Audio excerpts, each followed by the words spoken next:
Ka Shooting Association of Meghalaya hagasi balang joko tayo kala Plie ba ya ka jaka hikai siat suloi ke benengkong jong ka Shillong. Kabala tip ka Indo Precision Shooting Range ka ba 10 meter. Bat ya kini ka jaka siat suloi la Plie de Myntri Rangbah ka Jylla o Conrad ke sangma. Kani ka jaka siat suloi ka dan halum jingsuk dam tring bat kadai ka blasna kerpang ban hikai siat ha ka jingjengai ba 10 meter. Ya kani ke jing Plie ba ke shooting range la sakhi de Myntri kamela kai ke Jylla District Sports Officer ke East Khasi Hills kinong ket kam ke Meghalaya State Olympics Association kinong ya ket kam shnong jago lum jingsuk bat kirang bat kithai siat suloi ke Jylla.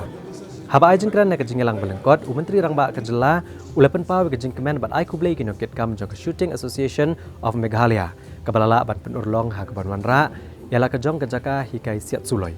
Ulong bakani ke jaka kan nong shisha ke jing mentoi ke bakrau ya ki samla ke Jylla ki baiet ikni ke jingel akai ban siat suloi. Bat ukuramen ru ba shisien ke singi ke Jylla kan sala ban sei ya ki rang bat ki thei siat suloi lengba kani ke jaka bikin wan ra nam ya ke Jylla. Hagani ke singi Myntri Rangbah ulapun benaru banda kaliang joko sarkar Jylla kan ya ke song jingerap ba sanlak tengka sha ke Shooting Association of Meghalaya. Kum shi benta ban senyang lang na ke jinglut ha ke bapen krea ya kani ke jaka ai jing hikai.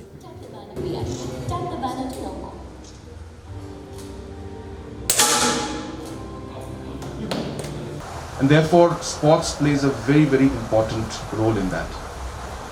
I'm particularly very concerned, and I should say very optimistic also at the same time about the entire sporting scenario in the state.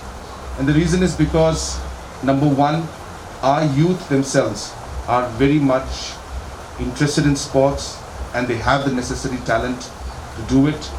And number two, I've always been a strong believer that sports is a very important aspect of a child's growth.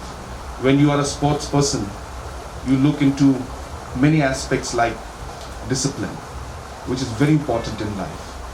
When you're a sports person, you need to work hard. Another very important aspect of a person's character. When you're a sports person, you need to focus on things. Again, these are things that you require in sports.